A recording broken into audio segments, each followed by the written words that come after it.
হি guys কি খবৰ আজি আপোনালোকৰ মাজলৈ এটা নতুন ভিডিঅ' লৈ আহিছোঁ। যদি ভিডিঅ'টো চাই ভাল লাগে like comment share and subscribe কৰি দিব।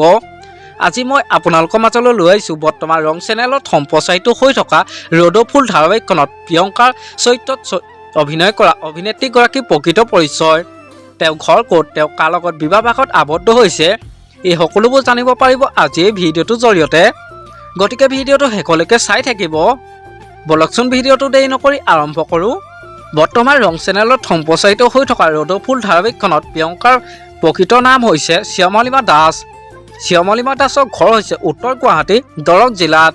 জনপ্ৰিয় অভিনেত্ৰী শ্যামলিমা দাসৰ শিক্ষাগত অৰ্হতাৰ বিষয়ে ক'বলৈ গ'লে তেওঁ ক্লাছ 5লৈকে মডাৰ্ণ পাব্লিক স্কুলত পঢ়িছিল আৰু তাৰ পাছত HSLC পাছ কৰিছিল লিটল প্লট হাতীগাঁৱৰ পৰা আৰু তাৰ পাছত গ্ৰেজুৱেশ্যন আৰু HS কমপ্লিট কৰে হেণ্ডিক কলেজৰ পৰা, মাষ্টাৰ ডিগ্ৰী কৰে ব্ৰলিন ইউনিভাৰ্চিটিৰ পৰা আৰু শেষত BEd আৰু MAd কৰে গুৱাহাটী ইউনিভাৰ্চিটিৰ পৰা।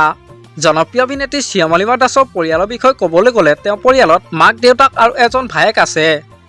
তেওঁৰ মাকৰ নাম হ'ল ৰেখাৰাণী বৰুৱা আৰু দেউতাকৰ নাম হ'ল নবীন দাস আৰু ভায়েকৰ নাম হ'ল কুকিল দাস। জনপ্ৰিয় অভিনেত্ৰী শ্যামলিমা দাস এগৰাকী অভিনেত্ৰী হোৱাৰ উপৰিও এগৰাকী টিচাৰ হয়। জনপ্ৰিয় অভিনেত্ৰী শ্যামলিমা দাস বৰ্তমান বিবাহিত। তেওঁ বিবাহপাশত আবদ্ধ হৈছে জনপ্ৰিয় কৰিঅ'গ্ৰাফাৰ শচীন বৰুৱাৰ সৈতে। আপোনালোকে বাৰু শ্যামলিমা দাস অৰ্থাৎ প্ৰিয়ংকাৰ অভিনয় চাই কেনেকুৱা পাইছে তলত কমেণ্ট কৰি জনাবচোন। আমাৰ আজি ভিডিঅ'টো ইমানেই। যদি ভিডিঅ'টো চাই ভাল লাগিলে যিমান পাৰে শ্বেয়াৰ কৰি দিব আৰু নতুনকৈ চেনেলটো কোনোবা আহিছে যদি ছাবস্ক্ৰাইব কৰি ল'ব। আজিলৈ বাই বাই। নিশি গন্ধা ভাঙে তন্দ্ৰা মন আকাশত মধুচন্দ্ৰা।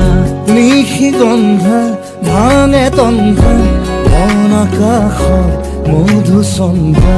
মনৰে আউসী জোনাকে বিলাসী পোহৰৰে মেলা পাতে।